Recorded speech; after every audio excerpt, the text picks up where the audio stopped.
Hello guys, welcome or welcome back to my YouTube channel.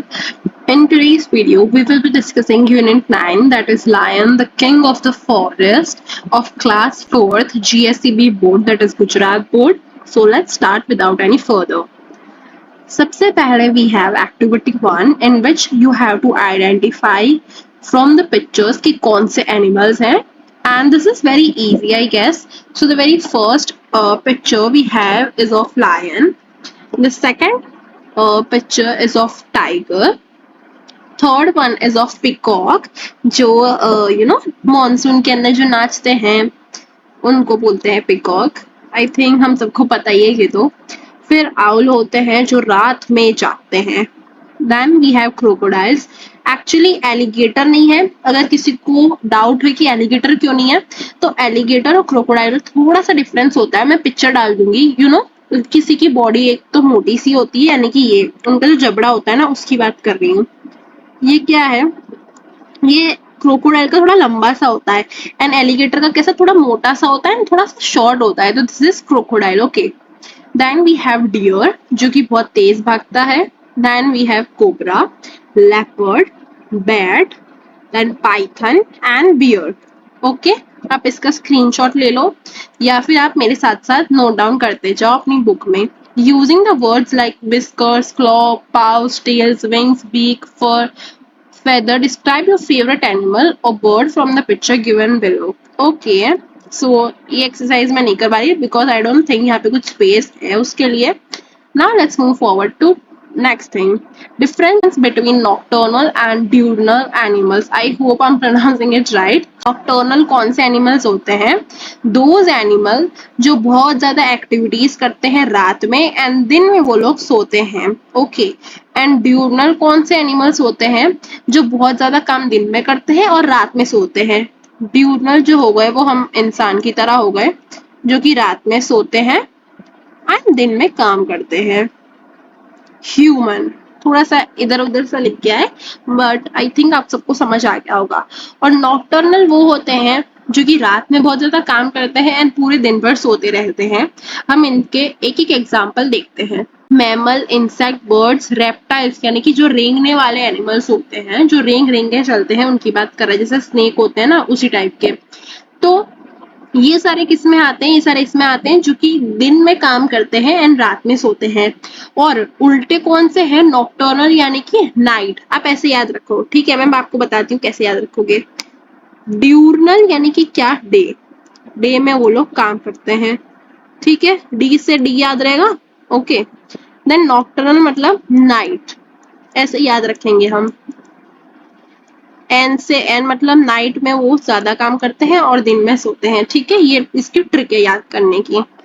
फिर bat, उल्लू और cat, ये सारे कौन से हो गए जो कि रात में सबसे ज्यादा काम करते हैं और दिन भर सोते रहते हैं. बैट तो हम सबको मालूम है, चिमगादड़ रात में बहुत आवाज करती है. उल्लू भी हमने हॉरर मूवी में देखा होगा जो कि जागता रहता है. ठीक है, तो ये हमने देख लिया. Now we have activity 2. इसके अंदर हमें कुछ क्वेश्चन का आंसर करना होगा. So let's see them one by one. Which of these animals in the picture are nocturnal. हमने ऊपर ये सारी जो पिक्चर देखी थी ना, जिनका हमने नाम लिखा, उनमें से हमें अब क्लासिफाई करना है कि कौन से नॉक्टर्नल एंड कौन से ड्यूरनल है. ठीक है, तो नॉक्टर्नल कौन से हैं जो कि नाइट में सोते हैं, सॉरी नॉक्टर्नल कौन से हैं जो कि नाइट में सबसे ज्यादा काम करते हैं. That is lion, tiger, owl, crocodile, leopard, bat and bear. Then है ड्यूरनल जो कि दिन में काम करते हैं हम ह्यूमन की तरह. तो peacock, deer, cobra and python. Which of these animal live on land, यानी कि जमीन पे रहने वाले कौन कौन से ऐसे प्राणी हैं, एनिमल्स हैं. तो लायन है, टाइगर है, आउल है, लेपर्ड है, बियर है, बैट है, फिर डियर, देन पिकॉक. ठीक है, अब पानी में कौन से रहते हैं, इनमें से आप यहाँ से ही पहचान सकते हैं कि इनमें से पानी में कौन दिख रहा है. तो हमें क्रोकोडाइल दिख रहा है. ठीक है, तो पानी वाला कौन है, crocodile. Which of these animal in the picture can live on land and in water. Animals जो कि लैंड एंड वाटर दोनों में रह पाते हैं वो क्या होते हैं, एम्फीबियंस बोलते हैं उनको। तो ये आप वर्ड याद रखेंगे। इसके भी हम कुछ कुछ एग्जाम्पल देखने वाले हैं नीचे की तरफ। एक्टिविटी 3 में हमें पूरी तरह से क्लासिफाई करके बताना है कि उनके नेचुरल हैबिटेट क्या है, यानी कि वो कैसे रहते हैं, कौन से एनिमल हैं जो नाइट में सिर्फ काम करते हैं, कौन से एनिमल है जो सिर्फ दिन में काम करते हैं, कौन से ऐसे एनिमल हैं जो हमारे लैंड पे रहते हैं, देन वाटर में रहने वाले, और दोनों में यानी कि एम्फीबियंस जो बोलते हैं वो कौन से हैं। तो सबसे पहले नाइट में जो काम करते हैं उनका कैटेगरी क्या है, bat, frog, owl, hedgehogs, hippopotamus, fox, leopard and fireflies. These are example of nocturnal.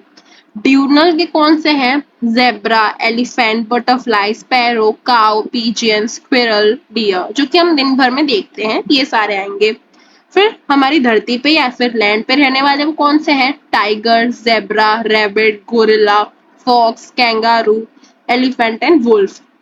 अब एक्वेटिक कौन से हैं या फिर इन वाटर कौन से रहते हैं, तो fish, dolphin, octopus, sea horse, well.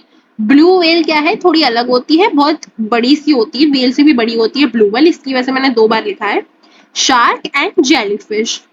Then हमारे एम्फीबियंस कौन से हैं जो कि दोनों जगह रहते हैं, land as well as water. तो उसमें आता है frog, crocodile, penguins, otters, turtle. Turtle दोनों टाइप के होते हैं, सी वाले भी होते हैं एंड लैंड वाले भी होते हैं। फिर duck, newts and mud puppies. Okay, so ये हमने एक्टिविटी 3 सॉल्व कर ली है। एक्टिविटी 4 में क्या बोला है, यहाँ पे हमें एक पोयम दे रखी है, उसको हमें जोर जोर से चिल्ला के गाना है, मतलब चिल्ला के यानी कि जो लायन की आवाज होती है ना वैसे दहाड़ते दहाड़ते गाना है। Okay, a lion's roar, they say a lion roar can be heard 5 miles away, therefore if you wake up on one night and you hear a lion roar which is completely different from the old man's snore, don't panic, the lion could be at least 5 miles away। यहाँ पे एक scenario बताया है कि अगर आप जंगल में हो और आपको रात में लायन की दहाड़ने की आवाज आ रही है, तो ऐसा जरूरी नहीं है कि वो आपके बहुत पास हो, क्योंकि लायन की जो आवाज है वो 5 माइल दूर से भी सुनाई देती है। और ये एक ओल्ड मैन स्नो यानी कि एक जो आदमी के खर्राटे होते हैं, हम सब जो खर्राटे लेते हैं उसकी आवाज से अलग होते हैं। तो दोनों का कंपेयर, तो दोनों को आप सेम मत समझना। जो हमारे ह्यूमन के खर्राटे होते हैं एंड जो शेर दहाड़ता है वो दोनों अलग अलग है। मैं आपको आवाज का साउंड इफेक्ट भी बता दूंगी। तो यहाँ पे फर्स्ट सिनेरियो था कि एक तो हमें बताया कि उससे पैनिक मत करो क्योंकि लायन जो है वो 5 माइल्स अवे हो सकता है। दूसरी साइड हमें क्या बताया है कि कभी कभी हमें पैनिक करना भी चाहिए, कि हो सकता है कि वो 5 माइल अवे की जगह शायद 5 मिनट्स अवे हो, यानी कि बहुत पास हो हमारे और हमें सुनाई दे रहा हो, तो हो भी सकता है कि हमारे बहुत पास हो लायन। तो दोनों चीजें यहाँ पे बताई गई हैं। बहुत ही अजीब सी पोयम है, ये लिखी है डेविड हैरिस ने। यहाँ पे हमें बताया है कि हमारे जो एनिमल्स हैं वो कैसे साउंड करते हैं, उनका यहाँ पे साउंड का इफेक्ट हमें बताया गया है और उनसे मैच द फॉलोइंग करना है। मैं यहाँ पे थोड़ा सा पेज बदल लेती हूँ जिससे आपको अच्छी तरह दिख पाए। तो वेट अ मिनट।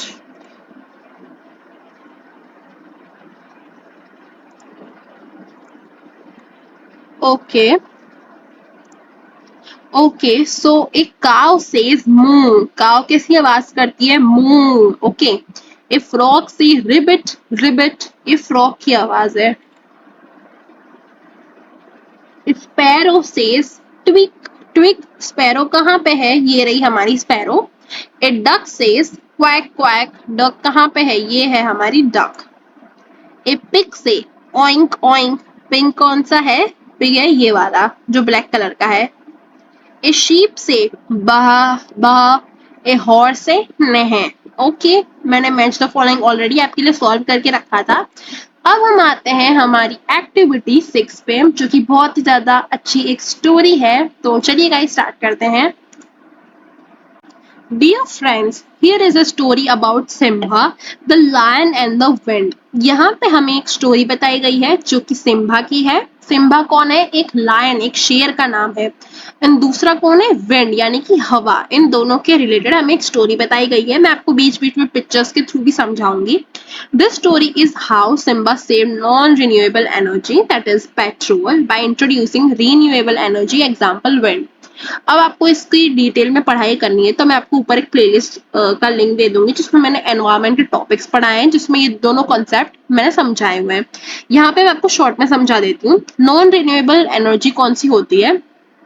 जो कि जल्दी से रिन्यू नहीं हो सकती, यानी कि जल्दी से वो बन नहीं सकती है। एक बार अगर उसका स्टॉक जो है वो खत्म हो गया है तो बहुत millions and billions of year लग जाते हैं उसको रिप्रोड्यूस करने में। उसको हम बोलते हैं नॉन रिन्यूएबल, यानी कि जो रिन्यू नहीं हो सकती।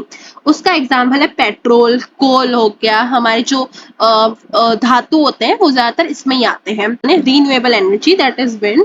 पेट्रोल की जगह हम विंड कहाँ यूज कर सकते हैं इस स्टोरी में वो हमें बताया गया है, यानी कि कैसे हम हमारे जो नॉन रिन्यूएबल एनर्जी सोर्सेज हैं उसको कंजर्व कर सकते हैं हमारी अपकमिंग जनरेशन के लिए, वो यहाँ पे हमें सीखने को मिलेगा।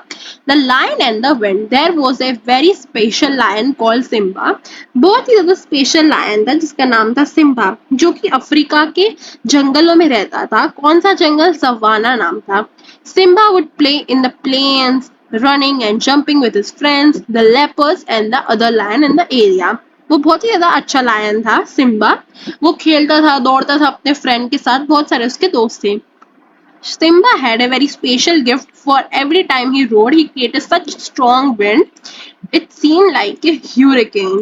यानी कि जब भी वो दहाड़ता था सिम्बा तो उसको एक स्पेशल गिफ्ट सा मिला हुआ था गॉड से। क्या था कि जब भी वो दहाड़ता था तो एकदम विंड प्रोड्यूस होती थी, यानी कि बहुत ज्यादा तेज हवाएं चलने लगती थी। कैसी लगती थी वो हवा? ह्यूरिकेन, यानी कि तूफान जो होता है ना, बवंडर, उसकी तरह लगती थी वो। On the savannah where Simba lived there were a lot of different kinds of animals. जहाँ पे सिम्बा रहता था वहाँ पे अलग अलग जाति प्रजाति के एनिमल्स रहते थे, जैसे जिराफ, एलिफेंट्स, हाइना। हाइना क्या होता है? जो कि वो खतरनाक से नहीं दिखते, डॉगी की तरह दिखते हैं, उसको हम हाइनास बोलते हैं। And even though it wasn't a particularly green place, there were a lot of species of trees and plants. यहाँ पे बहुत ज्यादा ट्रीज एंड प्लांट्स भी उगे हुए थे, जहाँ पे सवाना जंगल था, जहाँ पे सिम्बा और उसके दोस्त और बाकी एनिमल्स रहते थे। फिर क्या हुआ? सिम्बा अपने दूसरे दोस्त के साथ खेल रहा था और उसने आवाज सुनी। किसकी आवाज थी? वो मशीन की आवाज थी जो हम ह्यूमन चला रहे थे। उनके जो जंगल थे उन सबको काट रहे थे, डिस्ट्रॉय कर रहे थे उनके जंगल को। तो उसको ये आवाज सुनाई दी, डिगिंग की आवाज सुनाई दी, यानी कि खोदने की आवाज सुनाई दी। The humans are building oil well, यानी कि ऑयल वेल वहां पे बनाए जा रहे थे ह्यूमन के द्वारा एंड जंगलों को काट रहे थे वो। said one of the wisest lion. Day by day the men built more and more oil wells, destroying nature in the process. इंसान थे वहां पे, वो क्या कर रहे थे? ऑयल वेल बना रहे थे और नेचर को डिस्ट्रॉय कर रहे थे धीरे धीरे। तो सिम्बा और उसके दोस्त को कुछ आइडिया सोचना था जिससे ये सारी चीजें डिस्ट्रॉय ना हो पाए, यानी कि वो क्या कर रहे थे? एक तरीके से पेट्रोल जहां से हमें नीचे से मिलता है ना, क्रूड ऑयल फिर बनता है, पेट्रोल बनता है, अलग अलग ये मिक्सचर होते हैं।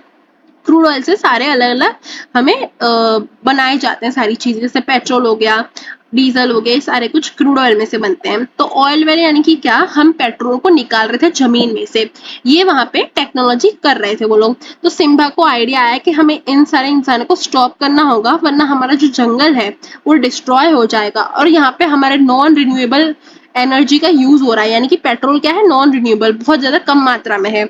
इसके बजाय हमें कुछ ऑल्टरनेटिव ढूंढना होगा जिससे इंसान भी खुश रहे और हम लोग भी खुश रहे। सो उसने क्या करा?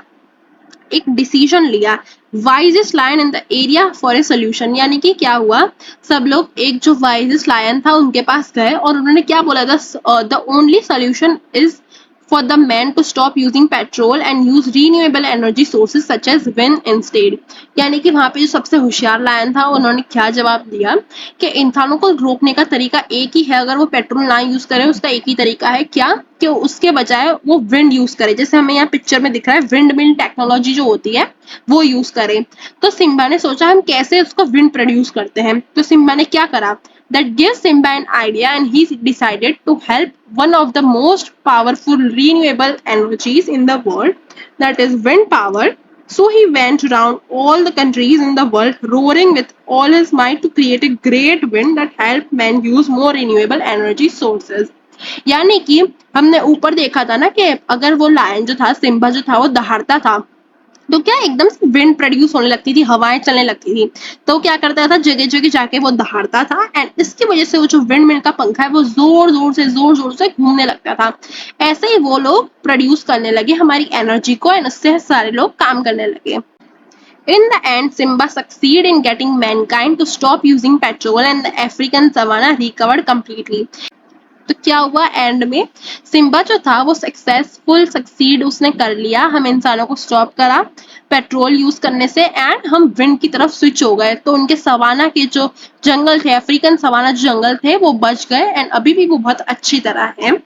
अब हम यहाँ पे डिफरेंसेस देखेंगे कि renewable and non renewable energy क्या होता है। मैंने आपको ऑलरेडी शॉर्ट में समझा दिया बट फिर भी हम पढ़ते हैं। रीन्यूएबल सोर्सेज कौन से होते हैं, जो जल्दी से खत्म नहीं होते, which don't run out which can be renewed, यानी कि जल्दी से वो बनते रहते हैं, खत्म नहीं होते। Okay, we can keep using them and we will never run out forever एवर। कुछ एग्जाम्पल क्या है, जैसे हवा, हवा कभी भी बंद नहीं हो सकती ना। Water power, hydro electric and solar power. Solar का आजकल बहुत यूज होता है, गवर्नमेंट भी हम सबको सब्सिडीज देने लगती है जिससे हम ज्यादा से ज्यादा सोलर पैनल लगाएं अपने घर के ऊपर एंड उसका यूज करें। नॉन रिन्यूएबल कौन से होते हैं, जो कि लिमिटेड होते हैं, जो कि क्या है, जल्दी से रिन्यू नहीं हो सकते एंड अगर वो खत्म हो गए तो उनको बहुत ज्यादा millions and billions of year लग जाएंगे रिप्रोड्यूस होने में, जैसे coal, oil, petrol and natural gas. तो इसको हमें एकदम ध्यान से यूज करना होगा, वरना ये एक बार खत्म हो गए तो बहुत ज्यादा प्रॉब्लम होगी। अब यहाँ पे हमें कुछ स्टोरी से रिलेटेड, यानी कि सिम्बा जो हमने स्टोरी पढ़ी उससे रिलेटेड हमें कुछ क्वेश्चन आंसर करने। Simba where did he live, यानी कि सिम्बा कौन था और वो कहाँ रहता था। तो सिम्बा एक लायन था जो कि सवाना के अफ्रीकन जंगलों में रहता था। What was Simba special gift, Simba का स्पेशल गिफ्ट क्या था जो उसको गॉड से मिला था। तो क्या था, उसकी दहाड़ जो कि एक विंड की तरह थी। व्हेनेवर सिम्बा रोड, यानी कि दहाड़ता था, he created a strong wind like a ह्यूरिकेन, बवंडर की तरह उसकी आवाज से एकदम विंड प्रोड्यूस होने लगती थी। What did Simba see when he was playing with his friend? जब सिम्बा अपने दोस्तों के साथ यानी और एनिमल्स के साथ खेल रहा था तो उसने क्या नोटिस करा। तो यहाँ पे है आंसर 3। उसने नोटिस करा कि जो इंसान है, जो मैन है, वो क्या कर रहे थे, अर्थ को डिगिंग कर रहे थे बड़ी बड़ी मशीनों के साथ। क्यों कर रहे थे, जो क्योंकि उनको ऑयल वेल्स खोदने थे, यानी कि पेट्रोल और ये सब कुछ निकालना था हमारी अर्थ में से। Who were causing problem for Simba and his friends? Why? कौन प्रॉब्लम बन रहा था सिम्बा और उसके दोस्तों के लिए और इवन हमारे नेचर के लिए। तो हम इंसान ही बन रहे थे। क्यों? क्योंकि हम हमारे जो फॉरेस्ट था उसको डिस्ट्रॉय कर रहे थे, जहाँ पे सवाना जहाँ पे वो रहता था, जहाँ पे सिम्बा रहता था, हम उस फॉरेस्ट को डिस्ट्रॉय कर रहे थे इसकी वजह से। तो humans was causing problem for Simba and his friends because they destroyed the forest by digging oil well.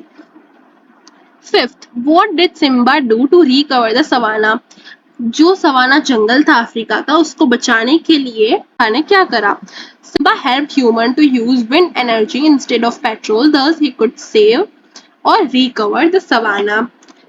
So we have discussed activity 7. Now let's move forward to activity 8. यहाँ पे हमें कुछ एनिमल इडियम्स दिए हुए हैं। Animal idioms यानी कि क्या, एक कहावत समझ लो या फिर एक शॉर्ट सेंटेंस, जिसे हम हिंदी में भी यूज करते हैं ना, उस टाइप के रहते हैं। ऑल ये बहुत ज्यादा वैसे हैं जो कहीं यूज नहीं हो सकते हैं, तो फिर भी हम देख लेते हैं। यहाँ पे हमें कुछ इडियम्स दिए हैं, उसके मीनिंग एंड उसके कुछ एग्जाम्पल दिए हैं। इसके अलावा आपको 3 एग्जाम्पल खुद से बनाने होंगे, ये मैं आपको नहीं सिखाऊंगी क्योंकि we all have Google, right. तो हम जल्दी से इसको सॉल्व कर लेते हैं, बाकी तो आप गूगल से इसके और एग्जाम्पल ढूंढ के लिख सकते हो। कैटनैप, कैटनैप यानी कि क्या, शॉर्ट स्लीप, यानी कि थोड़ी देर के लिए जो हम सोते हैं ना, उसको बोल रहा है catnap. I am going to have a catnap while you are cooking dinner, मैं थोड़ी देर के लिए सो जाऊंगा जब तक तुम डिनर बना रही हो। कॉपी कैट, या ये तो हमने सबने सुना ही होगा, राइट। स्कूल्स में सब हम एक दूसरे को बोलते रहते हैं copy cat. A person who does the same thing as someone else, my sister is such a copycat, first she bought the same car as me, now she is applying to my school. मेरी जो बहन है वो एकदम copy cat है, यानी कि क्या, मेरी नकल उतारती है, जो मैं करती हूँ वही वो सेम चीज करती है। मैंने जो कार ली वही उसने भी खरीदी, मैं जिस स्कूल में पढ़ रही हूँ वो भी उसी स्कूल में दाखिला लेने आ गई। डॉग डेज यानी कि क्या, बहुत गर्म वाला दिन, जो कि आजकल गर्मी पड़ ही रही है, right. I sleep in the basement during the dog days of अगस्त। मैं बेसमेंट में सोता हूँ जब भी बहुत ज्यादा गर्मी होती है अगस्त के महीने में। Have a cow, have a cow यानी कि क्या गाय खरीद लो? No. Get extremely upset often over something slight, यानी कि क्या जब हम बहुत ज्यादा सैड हो जाते हैं तब की बात कर रहा है। My teacher had a cow when she realise nobody had done the homework. जो टीचर थी मेरी वो अपसेट हो गई जब उनको मालूम चला कि किसी भी बच्चे ने होमवर्क नहीं करा था। फिशी यानी कि क्या दाल में कुछ काला है। स्ट्रेंज, डाउटफुल या odd. I knew something fishy was going on when I saw all of my friends' cars in my mom's driveway. मुझे लगा ही था कि कुछ तो दाल में काला है जब मैंने मेरे सारे दोस्तों की कार मेरे मॉम के ड्राइववे में देखी। ठीक है। Get the lion's shares. Get the greatest percentage. My brother got the lion's share of cake. यानी कि क्या मेरा जो भाई उसको सबसे ज्यादा केक का हिस्सा मिला। ग्रेटेस्ट परसेंटेज यानी कि सबसे ज्यादा उसको हिस्सा मिला केक का। Raining cats and dogs, raining heavily यानी कि बहुत ज्यादा तेज बरसात। I forgot my umbrella and it was raining cats and dogs. मैं अपना छाता भूल गई जब बहुत ज्यादा हैवी बरसात हो रही थी। Let the cat out of the bag, tell a secret. इसको हम और भी बोलते हैं ना spill the tea, spill the tea भी बोलते हैं ना, कि जो भी सीक्रेट है वो जल्दी जल्दी बताओ। Who let the cat out of the bag about the surprise party? यानी कि किसने सीक्रेट के बारे में बता दिया हमारी सरप्राइज पार्टी के बारे में, राइट? तो ऑल्दो ये कोई यूज नहीं करता, इसमें से एक ही तो यूज होते हैं, जैसे कॉपी कैट हो गया, फिशी हो गया, ये यूज होते होंगे। बाकी सारे तो मुझे लगता नहीं कि कोई भी यूज करता होगा। बट एनी विच वेज हमने ये कंप्लीट कर लिया है। एक्टिविटी 9, यहाँ पे हमें कुछ कूल फैक्ट्स बताए हैं, यानी कि कुछ सच बताए हैं हमारे लायन के बारे में। सबसे पहला क्या है, lion usually live in a group of 10 to 15 animal called prides. Lion हमेशा ग्रुप में चलते हैं एंड उनके ग्रुप को क्या बोलते हैं, प्राइड बोलते हैं। इसको क्या होता है, ये यानी कि कलेक्टिव नाउन यहाँ पे बता रहा है, जैसे हमने और भी हमारी एक्सरसाइज में देखा था, मैं किसी और भी चैप्टर में ये देखा था अगर आपको याद हो तो। An adult males roar can be heard up to 8 kilometers away. A lion may sleep for up to 20 hours a day। यानी कि जो एडल्ट मेल लायन होता है उसकी दहाड़, उसकी जो रोर होती है, उसकी आवाज 8 किलोमीटर तक भी सुनाई दे सकती है। एंड लायन ज्यादातर 20 आवर्स सोते हैं, 20 घंटा सोते हैं वो ज्यादातर। Female lion needs 5 kgs of meat a day. A male needs 7 kgs or more for a day. यानी कि जो फीमेल लायन होती है उसको 5 किलो मीट हर रोज चाहिए होता है खाने में, और मेल लायन को 7 kg। The name for a baby lion is cub, whelp और लायोनेट। जो लायन के बच्चे होते हैं उनका नाम क्या होता है, कब, वेल्प या लायोनेट। ये आपको याद रखना है, ये पूछ सकते हैं एग्जाम में। Female Lions do 85 to 90% of the prize hunting, whilst the male lions patrol the area and protect the pride। यानी कि फीमेल लायन जो होती है वो ज्यादातर शिकार करती है, और जो मेल लायन होते हैं वो देखते हैं कि आजू बाजू से कोई आ तो नहीं रहा, उनको प्रोटेक्ट करते हैं। In the wild, lions live for an average of 12 to 16 years. They live up to 25 years in imprisonment। यानी कि अगर लायन वाइल्ड जगह पे घूम रहा है, यानी कि जंगलों में घूम रहा है, ऐसे ऐसे कहीं घूम रहा है, तो 12 से 16 साल तक वो जीता है। और अगर इम्प्रिजनमेंट में यानी कि जेल में कहीं जी रहा है तो वो कहाँ कितने समय तक जीता है, 25 years तक। Lion go on the hunt for food mostly from dusk till dawn। Dusk till dawn का मतलब क्या, सनसेट और सनराइज ये बीच का समय जो होता है, बीच का टाइमिंग जो होता है उसको हम बोलते हैं डस्ट टिल डॉन। यानी कि थोड़ा सा अंधेरे का टाइम जब होता है तब वो अपने शिकार करने जाते हैं। फीमेल लायन जो होती है वो 2/3 एडल्ट साइज की हो जाती है जब वो 2 साल की होती है तब, ठीक है। Female Lions reach 2/3 of their adult size by the time they are of 2-year-olds। A lion can run for short distance at 50 mile per hour and leap as far as 36 feet। जो lion होता है वो short distance में 50 mile per hour तक दौड़ सकता है and 36 feet तक। Lions hunt animals such as deer, buffaloes, wild pig in forest। Lion ज्यादातर किसको हंट करता है, जैसे बफेलोज हो गए, पिग हो गए, डियर हो गए, इन सारे लोगों को जो थोड़ा सा धीरे भागते हैं उन लोगों को basically. Tell your teacher and classmate about the fact that surprised you the most. Find some more interesting and amazing fact about any other animal. जैसे हमने लायन के बारे में कुछ फैक्ट देखे, वैसे आप अपने फ्रेंड्स के साथ कुछ और एनिमल्स के फैक्ट डिस्कस करो एंड अपने टीचर्स के साथ भी शेयर करो। फिर क्या है, the present table is about national park of the state of Gujarat. Read the following information and discuss with your teacher and friend about the century you visited from the table. Also tell them about the animals you have seen in forest or zoo and which sanctuary you would like to visit. Gujarat state came into existence on May 1, 1960 after the division of state of Bombay. The total geographical area of the state is 196024 square kilometers, out of which 18961.56 kilometers square kilometers, 9.67 is the declared forest area with 7.72 of area as forest covered.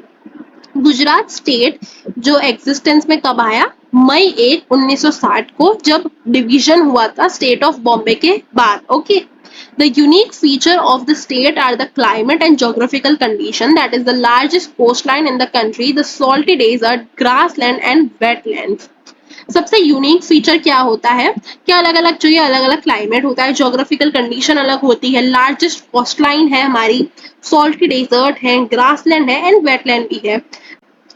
This factor have given the state a diversity of plant life and animal life. The Royal Asiatic lion and wild ass have their last resort of the world in Gujarat. एविफोना मतलब ऐसी कुछ particular birds जो particular reason, habitat या geological period से आती हैं, and 25% mammal population of the forest. ये हमें कुछ डेटा बेसिकली गिवन है कि इतने इतने परसेंटेज हमारे गुजरात में कंसिस्ट करते हैं एनिमल्स की लाइफ, यानी कि इतने हैं, फिर रेप्टाइल्स इतने हैं, एविफोना इतने हैं, ऐसा बताया है। Forest Department of Gujarat is entrusted with the prime responsibility of protection, conservation and development of forest and wildlife of the state. जो हमारा फॉरेन डिपार्टमेंट होता है, जो हमारा फॉरेस्ट डिपार्टमेंट होता है, उसमें बेसिकली हमें प्राइम रिस्पॉन्सिबिलिटी दे रखी है हमारे गुजरात को, किस बारे में कि हम हमारे जो वाइल्ड लाइफ सेंचुरी होती है, वाइल्ड लाइफ एनिमल्स होते हैं, उनको प्रोटेक्ट करें, उनको कंजर्व करें, उनको एक्सटेंड ना होने दें एंड हमारा फॉरेस्ट का डेवलपमेंट होता रहे। कौन कौन से पार्क हैं, ईयर ऑफ एस्टेब्लिशमेंट यानी कि कब बने थे, एरिया कितना बड़े एरिया में है, कितने बड़ी एरिया में फैले हुए हैं, लोकेशन क्या है एंड मेजर स्पीशीज यानी कि कौन कौन सी स्पीशीज इन सारे पार्क में मेजरली पाई जाती हैं। गिर नेशनल पार्क, ये तो हम सबने सुना ही है, लायन के लिए मोस्टली फेमस है ये, राइट। कब बना था ये, 1975 को। कितने एरिया में फैला हुआ है, तो 256.71 स्क्वायर किलोमीटर्स। इसकी लोकेशन कहाँ है, गिर नेशनल पार्क कहाँ पे है, तो सासनगिर डिस्ट्रिक्ट जूनागढ़, सासनगिर की जगह डिस्ट्रिक्ट क्या है, जूनागढ़ है, यानी कि गुजरात में है। सबसे ज्यादा कौन सी चीजें पाई जाती हैं गिर नेशनल पार्क में, तो lion, leopard, chital, chousingha, hyena, मेमोर, chinkara, herpetofauna, crocodiles and birds. Blackbuck national park, ये कब एस्टेब्लिश हुआ था, 1976 को। 34.08 एरिया इन स्क्वायर किलोमीटर्स में फैला हुआ है। ये वेला वदार डिस्ट्रिक्ट भावनगर में आता है, वहां पे है। इसकी मेजरली स्पीशीज कौन सी है, ब्लैक बक, जैसे कि ये नाम ही यहाँ पे लिखा हुआ है, blackbuck, wolf, houbara bustard, hares, deers, lesser florican, herpetofauna. बहुत अजीब गरीब से नाम है जो हमने बहुत कम सुने होंगे। फिर है वंसदा नेशनल पार्क, ये कब एस्टेब्लिश हुआ था, 1979 को। कितने एरिया में फैला हुआ है, 23.99 स्क्वायर किलोमीटर्स। लोकेशन कहाँ है, वंसदा नवसारी में। लेपर्ड, हाइना, चित्तल, चाउसिंगा, हर्पिटोफोना एंड बर्ड्स, ये सारी चीजें यहाँ पे मेनली पाई जाती हैं। देन है मरीन नेशनल पार्क। मरीन से तो हमें समझ में आ रहा है कि एक्वेटिक एनिमल की बात करी गई होगी। एस्टेब्लिशमेंट 1982, 162.89 स्क्वायर किलोमीटर में फैला हुआ है। ये कहाँ पे लोकेटेड है, तो gulf of Kutch, Jamnagar district में। कौन कौन सी स्पीशीज, कौन कौन से हमारे एक्वेटिक एनिमल पाए जाते हैं, तो sponges, coral jellyfish, seahorse, octopus, oyster, ear oyster, starfish, lobster, dolphin, dugong, waterfowls, ये सारी चीजें वहां पे पाई जाती हैं। यहाँ पे हमें इसका टोटल करके दिया है कि टोटल कितने स्क्वायर किलोमीटर में ये सारे फैले हुए हैं, तो 469.67, ठीक है। ये डेटा आपको याद नहीं करना है, बस आपको ये याद रखना है कि कौन से पार्क है, कहाँ पे लोकेटेड है, एंड मेजरली इनकी स्पीशीज क्या है। आप पहले एक दो नाम याद रख लेना, जैसे कि गिर के कौन से हैं, लायन, लेपर्ड, ब्लैक बक का तो पहला याद ही रहेगा, ब्लैक बक, वुल्फ, फिर वंसदा नेशनल पार्क का लेपर्ड हाइना, मरीन नेशनल पार्क का स्पॉन्जिस, कोरल जेलीफिश, तो एक दो पहले के याद रख लेना, क्योंकि हो सकता है ऐसा कुछ पूछ लें। तो इसी के साथ हमारा चैप्टर होता है खत्म। हमने बहुत ज़्यादा अलग-अलग चीज़ें इस चैप्टर में डिस्कस करी, एनिमल्स के बारे में हमने सीखा, रीन्यूएबल नॉन रीन्यूएबल एनर्जी के बारे में हमने सीखा, फिर नॉक्चरल ड्यूरनल एनिमल जो होते हैं, मतलब कब सोते हैं, कब कौन जागता है, इसके बारे में भी सीखा। तो बहुत ज़्यादा इंटरेस्टिंग चैप्टर था, एंड हमने हमारे सिम्बा की बहुत ही प्यारी सी स्टोरी भी देखी। होप आप सबको इस चैप्टर पढ़ने में बहुत ज़्यादा मज़ा आया हो। अगर मज़ा आया तो please hit that like button, and I will see you guys in my next video. Till then, bye bye.